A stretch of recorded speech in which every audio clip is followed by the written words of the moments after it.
Sungguh beruntung orang yang membersihkan jiwanya. Menurut Bapak Ibu semua, wajib nggak membersihkan diri, melatih jiwa, atau sunat? Wajib. Itu wajib. Maka orang-orang yang mengatakannya sunat, berarti dia belum paham Islam, iman, ihsan. Sholat itu wajib. Tapi sebelum sholat kita ngapain? Wudu. Wudu itu kan membersihkan fisik. Tapi adakah kita yang membersihkan badan dan dia juga membersihkan jiwanya saat dia berwudu? Jika itu terlaksana, maka khusyuk langkah pertama itu sudah tercapai. Jadi kenapa kita was-was di dalam sholat? Itu karena belum melakukan tazkiyatun nafs saat berwudu. Itu sebenarnya, ya. Dan di dalam Al-Quran Allah Subhanahu wa ta'ala menyebut orang yang sudah melakukan riyadhah, latihan terhadap jiwanya dengan cara membersihkan jiwa, itu dengan sebutan khuluqin azim. Siapa itu? Nabiyuna Muhammad sallallahu alaihi wasallam. Maka dalam surat Al-Qalam ayat 4, ya, surat 68, Allah berfirman, wa innaka la'ala khuluqin azim. Sungguh engkau wahai Muhammad ala khuluq, ya, sungguh berada di atas akhlak yang azim. Kata azim berarti besar dan agung. Azim ini beda dengan kabir. Azim ini lebih menyentuhnya kepada rohani kita. Makanya Allah menyebut azim ini cuma beberapa kali. Rabbul Arsyil Azim, Rabb, pencipta, pengendali, pengatur arasy yang agung. Tapi orang sekarang debat, Allah duduk di atas aras, Allah di atas aras, atau Allah cuma menguasai aras. Itu perdebatannya sekarang. Orang gak mau memahami apa lafaz azim itu. Orang sekarang berdebat, saya tidak tahu aras itu makhluk atau bukan. Itu perdebatan yang berbahaya, ya. Padahal Allah bermaksud menyebut aras bukan untuk kita berdebat. Ini duduk di atas, bertempat di atas. Itu kesalahan arah orientasi beragama. Cuma karena jamaah sebagian sudah terjebak membayang-bayangkan Allah, maka kita juga kadang-kadang harus bahas. Tapi pada pagi ini kita gak akan bahas begitu, Pak, ya. Kita lebih ke arah tazkiyatun nafsnya. Hadis yang sering kita dengar itu jarang orang menyebutkan sumbernya. Setiap bulan Maulid, bulan Rabiul Awal, orang menyebutkan hadis innama bu'istu liutammima makarimal akhlaq. Itu kan satu redaksi. Itu riwayat siapa? Ternyata riwayat ini gak pernah dibahas oleh para asatis, para da'i sepanjang hidupnya. Bahkan dari kecil dia membahas maulid, dia nggak tahu itu hadis riwayat siapa. Ya nggak? Udah tahu Pak riwayat siapa Pak? Nggak tahu kan? Tuh kenapa tuh nggak tahu? Katanya nyuruh belajar dari kecil, dari brojol dan bumi, ya, al-mahdi ilal lahdi, sampai ke liang lahat. Si ustadz yang ngomong begini aja nggak tahu Pak hadisnya, dia nggak mau mencari di mana sumbernya. Ini berarti dia juga membiarkan dirinya dalam jahlun, ya, kejahilan itu, taklid jadinya. Nah, setelah kita teliti, di sini nggak disebutkan rawinya, ya. Itu ternyata ketemu redaksi ini dalam riwayat Imam Malik, riwayat Imam Baihaqi, Imam Tabrani, riwayat Imam Ahmad dengan redaksi yang bermacam-macam. Ada yang kalau di sini liutammima, untuk menyempurnakan akhlak. Ada yang lafaznya yang lain, ya, usliha atau lafaz sejenisnya mahasinal akhlak, ya. Maka agama itu goalnya beragama itu akhlak yang azim tadi. Maka akhlak yang azim ini meskipun tidak memberikan orang duit, tapi kalau akhlaknya azim, nggak dikasih duit pun orang ridho. Kita ngasih orang duit, orang seneng Pak, tapi kita omongin dasar lo pengemis, gimana Pak? Seneng nggak dia? Maka beda, berbagi itu tanda orang yang suka bersedekah. Tetapi akhlak inilah yang akan mempertahankan ini amal naik gak ke langit. Jadi banyak kita yang memisahkan antara ibadah dengan akhlak, ngaji sama akhlak. Maka sekarang orang banyak belajar yang disebut hijrah, ya. Tapi hijrahnya kok malah jadi galak sama orang tuanya, jadi serem sama jamaah, ya. Jadi suka nyalah-nyalahin orang. Ini kan berarti akhlaknya gagal.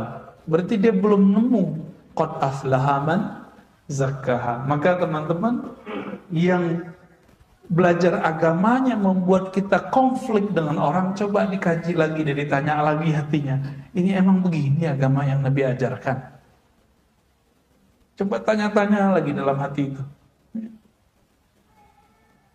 Menyalahkan, membenarkan itu bukan urusan kolbu, itu urusan ini Pak. Itu beragamanya baru masih sampai di sini. Dalam ilmu akliyat itu disebutkan akal ini tugasnya dua aja, membenarkan atau menolak, menyalahkan. Jadi kalau orang suka nyalah-nyalahin, ini belum dapat ya. Akhlak itu dari sini, dari dalam kolbu, ya.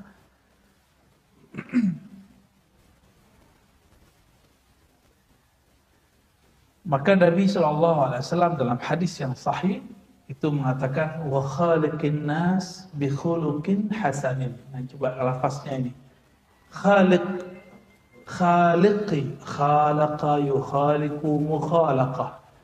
Satu akar kata dengan khalaq, khuluq. Ah, ini kata kunci. Ternyata khalaq artinya ciptaan, karya. Kalau khuluq itu akhlak yang kita sebut moral. Apa persamaannya? Persamaannya kalau khalaq penciptaan, Allah yang mencipta. Kalau khuluq itu adalah kreasi kita. Seakan-akan kitalah yang membuatnya. Padahal itu juga dari Allah. Maka khalaq tidak bisa dirubah kecuali pakai operasi. Operasi apa Pak? Biar hidungnya agak mancungan dikit. Plastik ya.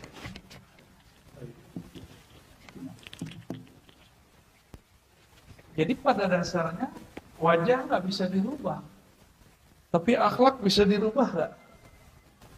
Bisa. Nabi Muhammad SAW ketika berdakwah itu cuma 11 tahun, nggak sampai 10 tahun di Madinah, 13 tahun di Makkah. Dibandingkan Nabi Nuh, berhasilan mana? Nabi Nuh kurang dikit dari 1000. Rasulullah. Nabi Ibrahim umurnya hampir 200. 170-an. Nabi Musa juga begitu. Tapi lebih besar. Kenapa? Karena khuluqin azim, akhlak beliau lebih besar. Masih ingat kisah ada sahabat Nabi? Sahabat Nabi ini kan macam-macam. Ada yang Badui, ada sahabat Madani, Madinah atau Muhajirin. Orang-orang Badui ini nggak tahu tempat buang air itu di mana. Dulu kan kita kan sekarang udah punya peradaban nih. WC, tempat buang air gitu udah punya.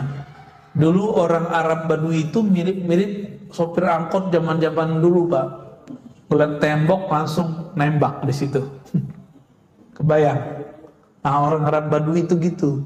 Masuk ke masjid, ngeliat ada tembok. Kebayang sama dia apa? Mau langsung bawa air kecil di situ. Ya mirip-mirip kayak, mohon maaf ya. Sering nggak dulu? Saya sering Pak naik angkot waktu mahasiswa dulu. Ada tembok nih, langsung aja dia ke situ. Ya, jadi tembok-tembok tepi jalan itu jadi korban. Kadang-kadang ke bannya ya. Nah itu sampai sekarang masih itu, sopir-sopir truk itu masih begitu. Kita heran kok begitu gayanya ya. Nah ini Badui itu. Orang begitu itu Badui. Kira-kira kalau masjid kita, ya mohon maaf ya, bahasanya kasar, dikencingin orang gimana? Marah kita. Maka sahabat-sahabat pada ngambil alat pukul, mau mukul dia. Secara hukum fikih itu benar. Tapi dalam hukum kolbu itu nggak boleh. Karena orang yang buang air kecil ini dia nggak tahu akhlak itu, dia belum belajar. Maka Nabi mengatakan, jauh, udah biarin. Kamu siram aja temboknya disiram, lalu bawahnya disiram. Nanti kan meresap. Dulu kan nggak pakai begini Pak. Jadi malah dapat ilmu sahabat Nabi. Ilmu apa? Cara menghilangkan najis di tembok dan di tanah. Dapat ilmu, berkah jadinya. Ini Arab Badui, mulut besar tuh suka ngomong. Datanglah dia kemana-mana, saya kencingin tuh masjidnya Muhammad. Tapi dia nggak marah-marah tuh katanya.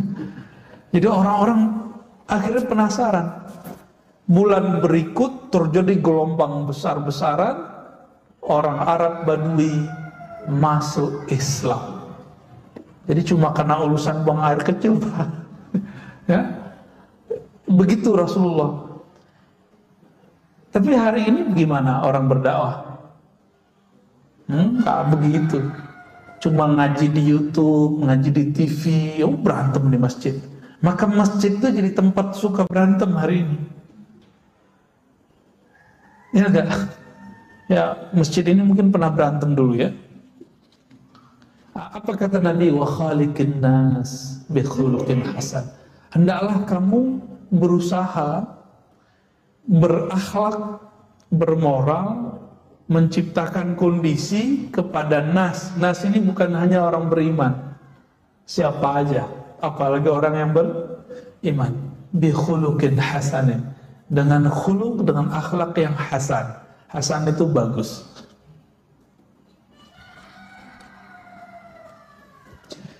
Maka orang-orang naik pangkat di sisi Allah itu bukan karena dia banyak sholatnya, tapi karena dia bagus akhlaknya.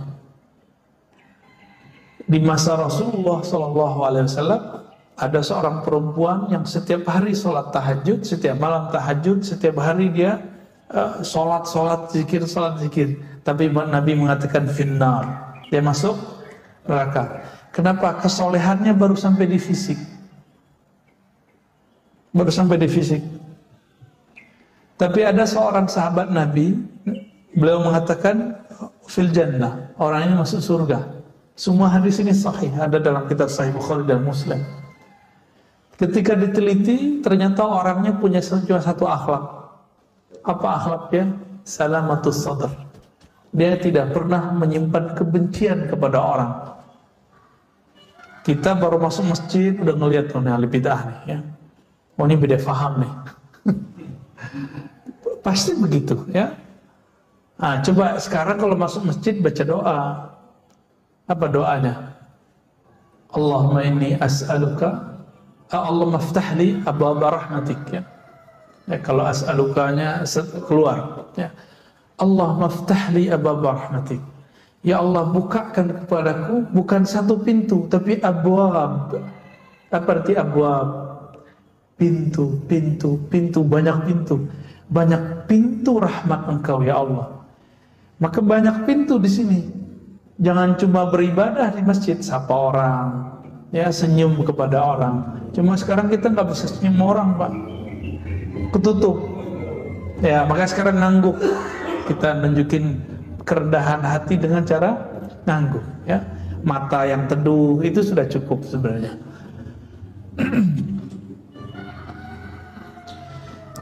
Berdasarkan itu juga Nabi Shallallahu Alaihi Wasallam menyimpulkan, apa kata beliau ketika ditanya ayul mu'minina afdal, orang beriman yang paling hebat itu siapa wahai Rasulullah? Jawaban beliau, ahsanuhum khuluqa, orang yang paling bagus, paling sempurna akhlaknya.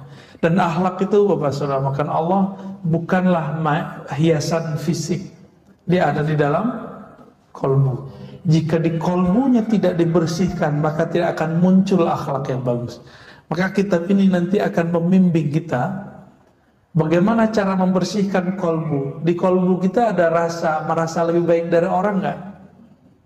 Terbersih, Pak? Ada ya? Ada ya. Saya punya pengalaman lama, Pak, tentang merasa lebih pintar dari orang itu. Karena ujiannya orang yang belajar satu ilmu merasa lebih pintar dari orang. Sampai sekarang rasa itu muncul, tapi kita langsung tahu. Maka mohon maaf, saya bisa merasakan dan bisa mengecek, Pak, di wajah Bapak itu ada rasa itu atau tidak. Itu membayang di wajah. Hati-hati loh, Pak, ya. Ternyata ahli psikologi punya ilmu tentang itu, membaca raut wajahnya begini, gimana itu kebaca, ya. Mungkin Bapak yang ahli kejiwaan, psikolog itu bisa baca bekas itu di wajah saya masih ada. Bukan berarti sekarang saya udah nggak sombong, masih ada itu, tapi kita halau terus setiap hari. Kita halau terus setiap hari. Yang paling berat itu orang berilmu, dia merasa lebih banyak ilmunya daripada orang lain. Kalau Bapak yang banyak duit, banyak harta, paling kekayaan itu cuma sebatas fisik. Tapi orang berilmu itu kesombongannya terbawa bahkan dalam zikirnya, dalam baca Qur'annya, dalam sholatnya. Maka tadi itu kalau Bapak sensitif kolbunya itu bisa merasakan. Begitu sensitifnya kolbu, bukan seuzon Bapak ya. Orang yang kemudian merasa dirinya sholatnya itu paling benar itu kerasa. Maka Abdullah bin Amr mengatakan, ya, Nabi, ya, dari Nabi beliau bersabda, yang pertama kali dicabut di akhir zaman adalah khusyuk. Awwalu ma rufi'a qabla yaumil qiyamah al-khusyuk. Yang pertama dicabut di akhir zaman itu khusyuk. Khusyuk itu kan urusan mata yang tunduk secara zahir, secara batin kolbunya tunduk kepada Allah. Khusyuk ini salah satu akhlak orang yang sholat. Orang kalau khusyuk sholatnya pasti dia tawadhu kepada orang lain. Ini enggak, ya. Kita merasakan itu. Untung masjid ini enggak terlalu banyak. Abu Hurairah lagi duduk, dia ngerasa nggak nyaman, Pak. Hadisnya sahih, ya, ada diceritakan dalam Riyadhus Shalihin juga dikumpulkan hadis itu. Dia merasa ada sahabat ini lagi panas aura badannya. Akhirnya beliau mengatakan, siapakah di antara kalian yang bertengkar hari ini, yang mutus silaturahmi hari ini? Itu orang yang bertengkar itu pasti panas hawanya. Abu Hurairah ini zikirnya setiap hari 12.000. Maka kolbunya lebih tajam dari kolbu-kolbu kita. Duduk sama dia sudah bisa merasakan getaran-getaran hati orang. Ini bukan masalah gaib, itu bukan gaib, Pak. Orang silat aja bisa membaca cakra. Masa Abu Hurairah yang zikir 12.000 nggak bisa? Ya, lebih canggih Abu Hurairah. Maka beliau nggak tuduh kamu nggak. Beliau cuma bilang, siapa yang mutus silaturahmi hari ini, bertengkar hari ini, pulang minta maaf, baru balik sini. Kenapa? Majelisku adalah majelis malam Jumat, malam ini amal diangkat. Orang yang mutus silaturahmi, amalnya tidak diangkat. Nanti majelis kita tidak dibaca di sisi Allah Subhanahu wa taala. Kira-kira begitu pesan beliau ya, kalau kita terjemahkan secara bebas.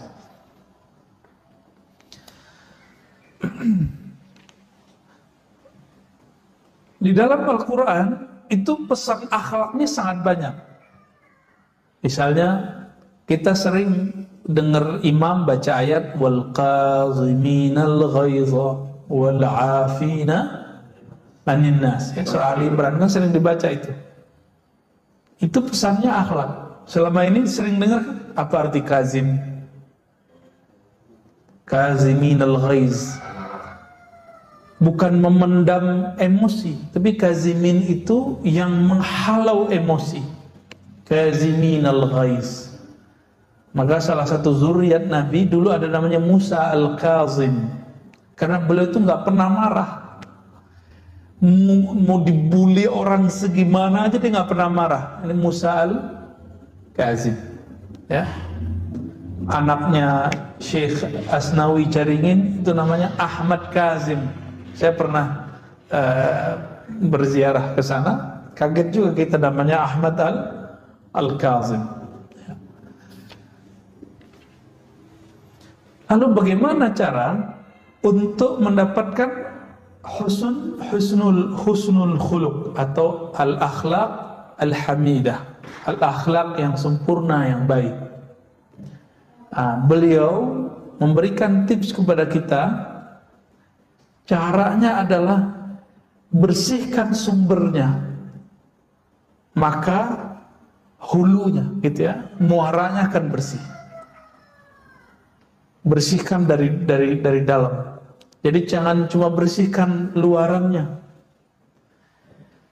Saya hijrah nih, ganti pakaian dari pakaian biasa ya, robek-robek sekarang pakai gamis. Itu bisa merubah akhlak nggak?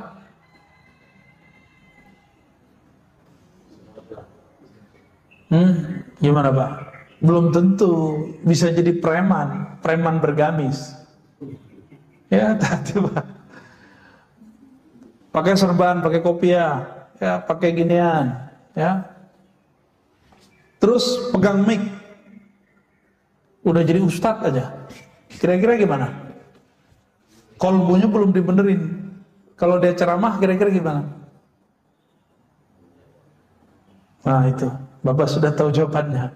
Dia kalau nanti ceramah cuma ganti casing. Dulu menghujat orang tepi jalan, sekarang menghujat orang yang beda faham dengan dia. Itu aja bedanya. Dulu kalau kita masih remaja itu kan pengen cari lawan, pengen bergesekan sama orang. Betul, ini sama. Walaupun bergamis, berserban, berkopiah, akan cari gesek terus. Maka jangan sibuk pada ganti penampilan, sibuklah dalam mengganti sumber penampilan itu di mana. Nah, ini yang harus kita benerin Pak. Kitab ini membimbing ke arah sana. Insya Allah besok kita mulai masuk ke bab kolbu. Ya. Kolbu itu apa aja karakternya, model-modelnya. Ya.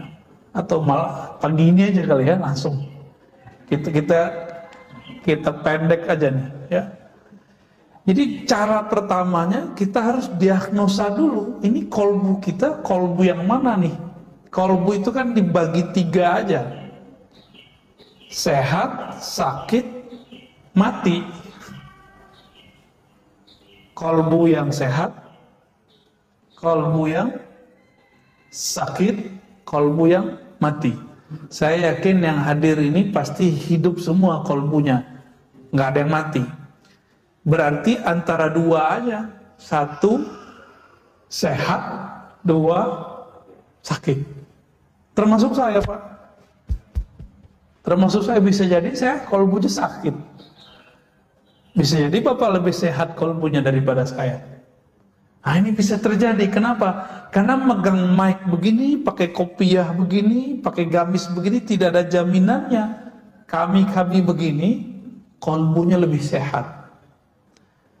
Oleh karena itu, guru-guru kita dari dulu itu selalu pesan, kamu kalau mau jadi dai, guru, dosen, benahi dulu kolbumu baru ngajar, gitu. Saya dipesenin gitu dari guru saya semenjak saya umur 12 tahun.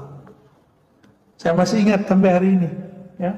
Ada namanya Syekh Abuya Rizwan namanya dulu, ya, namanya nama orang lokal Pak, tapi beliau ngomong gitu saya. Kita ditepuk-tepuk tuh dikasih tahu, kamu kalau mau ceramah, ya benahi dulu kolbu. Kalau sudah membenahi kolbu, nanti baru bisa membenahi kolbu orang. Gitu. Kalau kita membenahi kolbu, nanti orang itu takjub bukan kepada pakaian, tapi takjubnya nanti dari hasil yang dikalamkan. Karena al-ajabu fil libas hatta yatakallam.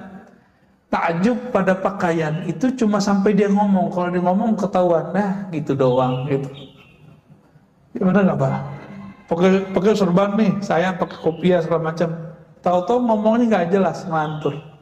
Dan sekarang kita lihat fenomena umat Islam suka dai-dai yang punya euforia. Mohon maaf ya, suka dai yang mu'alaf. Sekedar dia bercerita tentang masa lalu beragamanya, lalu semangat dia masuk Islam, silakan. Tapi sekarang dimintain fatwa. Maka saya agak nyinyir bagian ini. Serem Pak. Dia masuk Islam seharusnya ngaji dulu, nyantri dulu, benahi dulu kolbunya. Kan habis makan yang haram juga, pasti dia makan babi kan sebelumnya, ya. Itu harus dibersihkan, ada cara bersihinnya, ada zikirnya, dimandikan dulu. Ada kan itu hukumnya, kalau versi ahli fikih sunnah, tapi bagi saya mandi masuk Islam itu wajib. Itu mandi, ya pindah agama kan. Akhirnya apa yang terjadi? Karena gagal faham belajar fikih, gagal faham belajar akidah. Ada yang si dai ini sekarang bangga nabrak anjing, ya kan? Dan begitu. Yang tidak bisa membedakan politik itu bagian dari iman atau bukan. Kan politik bukan bagian dari iman, Pak. Ada politik bagian dari iman. Ya, masjid ini mungkin pernah jadi korban. Politik bagian dari iman. Akhirnya beda pilihan politik menjadi beda iman. Memang ada ayatnya. Nah, itu akibat si dai, si mu'alim belajarnya bukan dengan kolbu. Kolbunya belum dibenahi. Akhirnya kata orang, berita, pecahlah kita selama 2018-2019. Mau diulang lagi 2023-2024. Ini tinggal berapa tahun nih? Ini 2021 Pak. Tinggal nunggu 2023-2024. Nah, kita nggak mau itu terjadi. Kalau itu terjadi lagi nggak tahu deh. Ya. Gimana jadinya masjid-masjid kita ntar? Ya, kawan saya sampai nggak mau sholat Jumat di kantor-kantor dulu. Kenapa? Setiap kali Jumatan dia mendengarkan hate speech, ya, ujaran-ujaran kebencian. Padahal dia sama pilihannya sama si ustadznya. Kok bisa gitu? Nah, kolbu yang sehat itu ciri-cirinya sederhana. Kolbu yang sehat itu yang bisa menikmati hidangan-hidangan kolbu. Hidangan kolbu bernama sholat. Sholatnya nikmat, atau imam itu kalau ngimamin berasa kayak capek kita Pak. Ya panjang nih bacaannya. Nah, berarti dominan tubuh ini nafs kita daripada kolbu. Jadi kolbu yang sehat itu yang kolbunya mendominasi jiwanya. Kolbunya mengatur jiwanya, bukan jiwanya ngatur kolbunya. Kolbu yang sakit sebaliknya, jiwanya ini, nafsnya ini mengatur kolbunya. Kalau seorang ustadz mu'alim atau public figure sama, senangnya punya pengikut bukan? Follower kalau artis. Maka dia kalau ilmunya baru sampai di follower, jika nanti followernya terancam kabur, dia akan berusaha bagaimana cara memperbaiki itu walaupun mengorbankan kolbunya. Maka kita lihat ini sudah banyak ya. Banyak sekali para da'i menjadi mad'u. Dia da'i artinya ngajak, tapi malah diajak. Dia seharusnya influencer, memberi pengaruh, tapi malah dia dipengaruhi. Seharusnya dia menjadi orang yang diikuti, sekarang dia mengikuti selera followernya. Pilih mana? Kira-kira gimana Pak? Itu menyaksikan nggak? Banyak yang begitu? Banyak Pak. Dulu teman kita lurus, ngajar aja. Sekarang karena jamaah sekitarnya itu ingin menggiring dia ke arah politik praktis, dia sekarang ngomong politik praktis. Padahal si ustadz ini dari tadinya itu dicintai banyak umat. Karena dia mulai masuk ke politik praktis, kita mesti berpolitik Pak. Harus ada orang yang masuk ke politik praktis, itu fardu kifayah. Tapi si ustadz yang di bagian ini seharusnya tidak. Dia cukup mendorong semangat kebangkitan Islam. Untuk urusan politik praktis dia nggak usah macam-macam lah. Akhirnya apa? Orang yang tadinya suka ngaji sama dia, sekarang udah nggak ngaji sama dia. Jadi jangan-jangan kalau kita masuk ke bukan wilayah kita untuk nyenengin satu kelompok, kita gagal untuk bisa menyinari kelompok yang lain. Nah ini terjadi ya. Dan yang ketiga, kolbu yang mati. Kalau yang sakit tadi itu ayatnya fi qulubihim maradun fazadahumullahu maradah. Di kolbu mereka ada penyakit. Kalau sekali kita biarkan penyakit itu, maka penyakit akan bertambah. Kalau orang yang mati kolbunya, sawaun alaihim, sama saja. Kamu ajak, nggak ada efeknya. Ramadan datang, Ramadan nggak datang, dia gitu-gitu aja. Saya berhusnuzon, kita antara sakit dan sehat itu kayaknya sekarang ya. Bener ya? Ceknya tadi sholatnya khusyuk nggak? Nggak ya? Nggak apa-apa Pak. Tapi pengen khusyuk kan? Berarti normal, sehat, ada keinginan mau sehat. Kalau kita badan sakit, datang ke dokter nggak? Nah, Bapak mau ngaji begini kan berarti pengen bener kolbunya, waras berarti kolbunya. Ya. Kalau ada orang sakit nggak mau berobat, waras nggak? Mungkin dia habis kena brain wash, saya pakai herbal aja Ustaz. Ya betul, tapi kalau penyakitnya parah bisa nggak pakai herbal biasa? Indonesia sekarang belum populer, dokter herbal itu belum populer. Baru muncul nih kan di YouTube nih beberapa dokter, tapi juga dia kepekarannya bukan di herbal. Herbal ini kan banyak masalah lagi. Nah, akhirnya kena kecuci otak dia nggak mau berobat. Apa yang terjadi? Sakitnya tambah parah begitu. Inilah sekarang yang terjadi. Ketika ilmu tentang obat hati ini dianggap sesat, maka yang terjadi adalah orang tambah jauh dari ilmu ini. Mungkin karena penamaan ilmunya tidak cocok, disebut ilmu ini misalnya ilmu tasawuf, akhirnya orang ganti nama, tazkiyatun nafs. Kalau saya nyebutnya riyadatun nafs, ya, nyebutnya riyadah, latihan nafs. Kalau mau disebut karena kitabnya menyebutkan itu, ya. Nah, insya Allah nanti kita akan cek penyakit apa aja yang ada di kolbu. Cara diagnosanya 1, 2, 3. Kalau ada berarti positif, kena virus penyakit kolbu. Nanti dari cara kita mengetahui itu sebab-sebabnya apa, akan ketahuan cara ngobatin kolbunya. Nanti ada bertahap insya Allah ya. Insya Allah ke pertemuan besok kita akan mulai masuk ke penyakit pertama dalam kalbu, yaitu al-kibr ya. Penyakit sombong dan turunan-turunannya nanti insya Allah. Ini penyakit paling tua, penyakit yang dulu pernah diidap oleh iblis dan sampai sekarang nggak sembuh-sembuh ya. Semoga Allah jaga kalbu kita dari selainnya, amin ya rabbal alamin. Ada di